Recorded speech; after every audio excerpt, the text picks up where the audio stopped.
Buenas noches, mi nombre es Nelson Adolfo Robles Piratoa, soy estudiante de la Universidad Pedagógica y Tecnológica de Colombia en la Facultad de Estudios a Distancia FESAT, dentro del programa de Técnica Profesional en Procesos Comerciales y Financieros, Grupo 1506. En este momento estamos desarrollando la actividad en la materia o asignatura, perdón, de competencias comunicativas y métodos de estudio, en la cual pues me correspondió llegar adelante una pequeña exposición sobre lo que fue la unidad uno, en la que principalmente nos narra temas de la educación virtual y a distancia, sus orígenes, los cuales se dieron pues en el año 1947 por medio de José Joaquín Salcedo Guarín, un sacerdote el cual fundó algo que se llamó la Acción Cultural Popular de Escuelas Radiofónicas, ¿sí? Por medio de la radio sutatensa en Boyacá, ¿sí? Donde principalmente lo que se hacía era que se enseñaba a leer y a escribir, y que al igual existían otros tipos de programas de índole agropecuario, vivienda, deporte, pues o cosas como sobre el ocio y el tiempo libre, que hacía que fuera atractivo hacia los habitantes de la zona, ¿sí?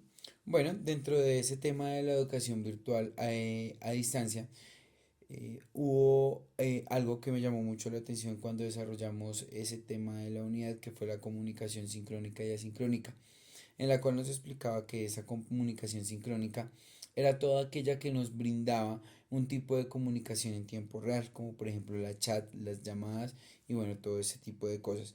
Y la segunda era la comunicación asincrónica, que era la que nos explicaba como tal tipos de comunicación en los cuales podíamos desarrollar, pues, como no en tiempo real, sino, digámoslo así, cómo funcionan los correos, los foros, que son un tipo de comunicación bastante efectiva, pero que no se realiza o no tiene respuesta de manera inmediata, como si los pueden ser los chats o las llamadas telefónicas, por ejemplo. Mm, y ya digamos que esos fueron aspectos importantes en los cuales pues se basaba esta unidad y pues los quise resaltar dentro de la exposición que pues me fue asignada, ¿listo? Ya como tal nos trasladamos a la unidad 4, en el cual estamos expresando el tema sobre la comunicación.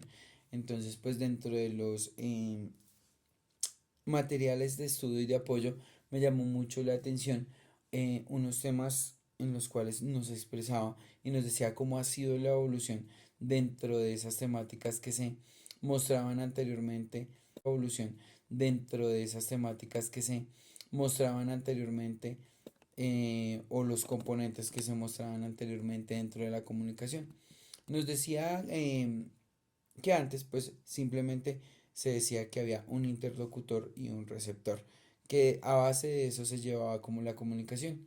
Mientras que en otra parte de la unidad nos muestra cómo esto ya ha cambiado y cómo ya ha evolucionado, en el cual vamos a hablar de un primer interlocutor y de un segundo interlocutor, el cual pues va a haber un tipo de interacción en el cual se entregan mensajes y se tiene percepción y se tiene una retroalimentación entre el uno y el otro. Hay un código canal, hay una comprensión, una producción, unos contextos verbales, unos contextos extraverbales y una serie de materiales que nos van a ayudar a tener una comunicación asertiva. Nos explica también que la comunicación no simplemente debe ser manejada por medio de palabras o por voces, ¿sí? Y que, sino que puede llevarse a cabo de señas, de interacciones, de gestos, de movimientos, los cuales hacen y facilitan de una manera como más específica ese tipo de comunicación, ¿sí? Llamando pues digamos la atención cuando nos habla de ese tipo de lenguajes, llama mucho la atención digamos experiencias vividas en las cuales uno puede experimentar ese cambio en comunicaciones. Me explico. Tuve la oportunidad de estar dentro de comunidades indígenas en algún momento, pues bueno, hace aproximadamente 4 días llegué allá y me causó curiosidad algo que era que se encontraban comunidades con una distancia de 10 a 15 minutos entre una y otra. Pongamos un ejemplo, una comunidad se llamaba San José, otra se llamaba La Esmeralda, pero el lenguaje, a pesar de ser comunidades indígenas, era muy distinto entre ellas dos, ¿no? Entonces, pues, obviamente yo no tenía comunicación dentro de la lengua que ellos desarrollaban y pues en su gran mayoría no expresaban el español de una forma dinámica y de una forma como fluida como lo puede expresar uno. Pero entonces, ¿qué hicimos y qué es lo que me llama la atención también del tema que está tratando la unidad?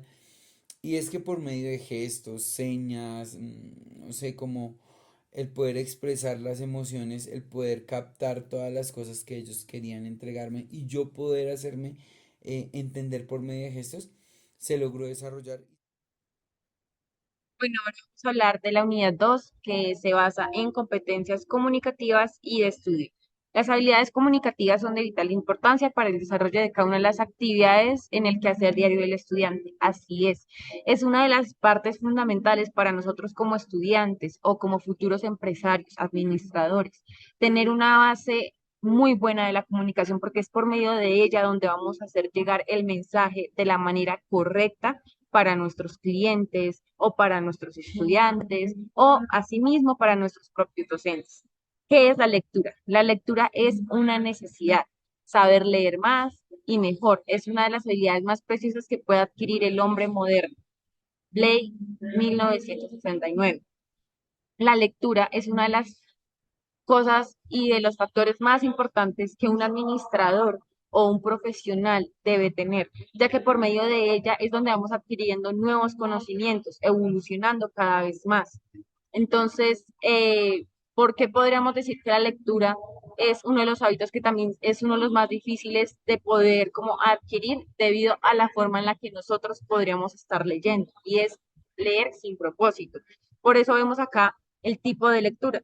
Tenemos según el propósito y el nivel de profundidad, como la lectura pesquisa, la lectura de información general, la lectura de documentación, la lectura de estudio, según el tipo de discurso. Entonces, cuando decimos que según el propósito y el nivel de profundidad, es porque cuando realmente uno lee con un propósito, es ahí donde uno obtiene también esa comprensión lectora, que para ahí vamos.